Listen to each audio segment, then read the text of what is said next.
Hello बच्चों। आज हम कुछ कहानियों के बारे में बात करेंगे जो हम आशा करते हैं आपको अच्छे लगे। हम शुरुआत करेंगे कुछ अकबर और बीरबल की कहानियों के साथ। अकबर और बीरबल आपने शायद सुना होगा और नहीं भी सुना होगा, तो आज हम आपको बताते हैं। तो अकबर एक मुगल सम्राट थे और बीरबल कहते हैं उनके मंत्री थे। अकबर और बीरबल की कहानियां बहुत ही मशहूर है। इसलिए मशहूर है क्योंकि इसमें बीरबल की चतुराई सामने आती है। ऐसी ही एक कहानी है ओनली वन क्वेश्चन। आप ध्यान से सुनना, मैं ये कहानी प्ले कर रहा हूँ। हेलो बच्चों, आप कैसे हो? तो आज हम सुनेंगे अकबर बीरबल की कहानी। अकबर एक मुग़ल सम्राट थे और बीरबल उनके लिए काम करते थे। और बीरबल बहुत ही चालाक और बुद्धिमान थे। और अकबर बीरबल की कहानियाँ बहुत ही मशहूर हैं। अब पहली ये कहानी जिसका नाम है ओनली वन क्वेश्चन। तो एक दिन मतलब सिर्फ एक प्रश्न। तो एक दिन क्या हुआ था, एक बहुत पढ़ा लिखा और बुद्धिमान आदमी दूर से आया था और अकबर के इलाके में पहुंचा। उसने कहा कि मैं सबसे बुद्धिमान हूँ और कोई मेरे प्रश्न का जवाब नहीं दे सकता।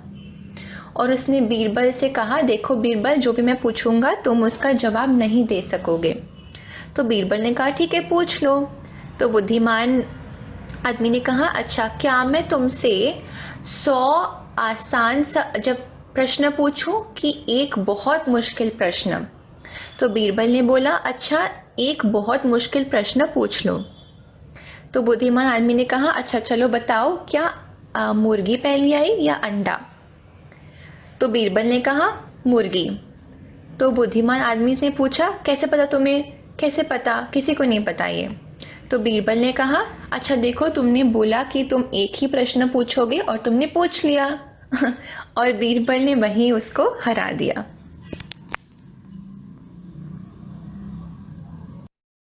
अब हम एक और कहानी सुनेंगे जिसका नाम है बीरबल इमेजिनेशन।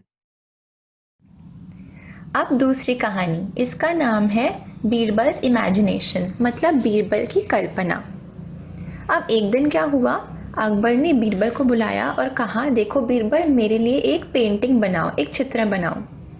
बीरबल चौंक गया। उसने कहा, मैं तो मंत्री हूँ, मैं कैसे पेंटिंग बनाऊँ? मुझे तो आती नहीं है पेंटिंग करना। तो अकबर गुस्सा हो गया। वो बोले, मैं सम्राट हूँ, जो मैं कहता हूँ वो करना है आपको। बीरबल को एक आइडिया आया। एक हफ्ते बाद वो आया पेंटिंग के साथ अकबर के पास। जब उसने पेंटिंग दिखाया, अकबर ने देखा उसमें तो कुछ भी नहीं है। तो बीरबल से पूछा, बीरबल ये क्या है?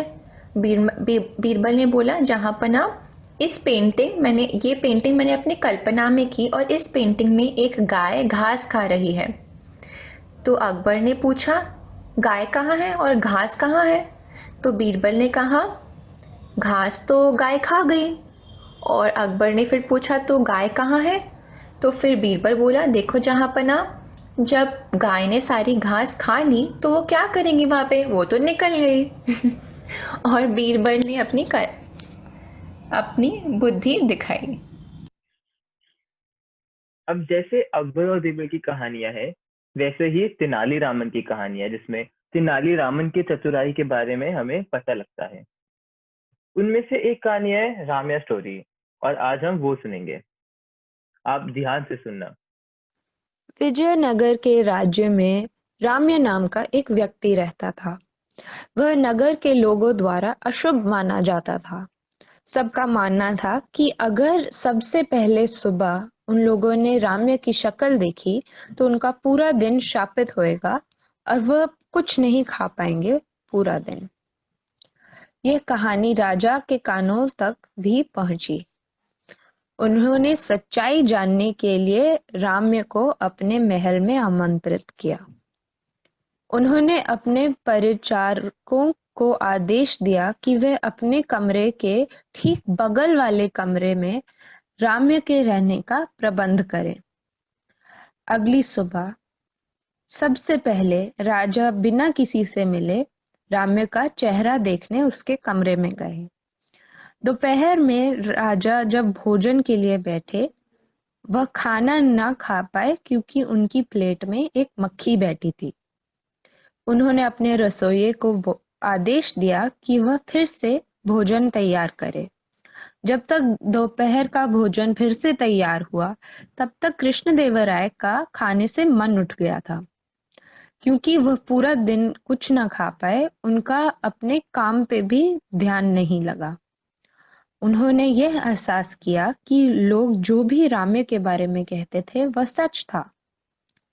इस वजह से उन्होंने फैसला किया कि राम्य जैसा आदमी जिंदा नहीं रहना चाहिए। उन्होंने अपने सैनिकों को आदेश दिया कि अगली सुबह वह राम्य को फांसी पे चढ़ा दे। सैनिक भी सुबह-सुबह राम्य की शक्ल नहीं देखना चाहते थे, पर उन्हें अपनी राजा की अवज्ञा नहीं कर पाए। अपने पति की सजा के बारे में पता चलते ही राम्य की पत्नी तेनालीरामन की मदद लेने दौड़ी, बहुत दुख के साथ, और अब आंसू चेहरे पे बहते हुए उसने तेनाली को सब कुछ बताया। अगली सुबह जब सैनिक राम्य को फांसी देने के लिए ले जा रहे थे, रास्ते में तेनाली से उनकी मुलाकात हुई। तेनाली रामन ने राम्य को कान में कुछ खुसफुसा कर बोला और फिर वह चले गए। जब सैनिकों ने फांसी के लिए उसको फंदे पे चढ़ाया, उससे उस राम्य की आखिरी इच्छा पूछी। राम्य ने कहा कि वह राजा को एक नोट भेजना चाहता था। गार्ड ने नोट राजा के हाथ सौंप दिया। राजा ने उस नोट को पढ़ा जिसमें यह लिखा था, यदि मेरा चेहरा देखकर दिन भर आपकी भूख खो गई, तो मतलब आपका चेहरा देखकर सुबह-सुबह व्यक्ति अपनी जान गंवा देता है। तो फिर कौन अधिक शापित हुआ, मैं या फिर राजा? राजा समझ गए कि राम्य का क्या मतलब था, और इसीलिए राम्य को अपनी आजादी प्राप्त हुई। इस कहानी से हमें यह सबक मिलता है कि अंधविश्वास में कभी विश्वास नहीं करना चाहिए। तो बच्चों, मैं आशा करता हूँ आपको ये कहानियाँ अच्छी लगी। अब अगले वीडियो तक बाय, फिर मिलते हैं।